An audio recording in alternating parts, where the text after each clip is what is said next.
కతి కతిమ్మా ఇలా రామ్మా.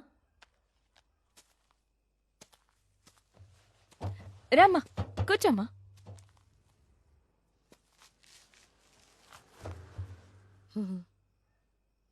ఖదీజా, నాకు రాంబోకి మధ్య ఉన్నది చాలా పెద్ద విషయమ్మా. అందుకే తనని వదిలి నేను వెళ్ళలేకపోతున్నానమ్మా. నువ్వే మా అర్థం చేసుకుని అడ్డు తప్పుకోవాలి. ఎందుకంటే ఆ విషయం అంత పెద్దది. చెప్పండి, ఏంటిది? ఆ, వాడు నన్ను పెళ్లి చేసుకున్నాడు. మీరు సంతకం పెట్టండి. మ్మ్. మ్మ్. మ్మ్.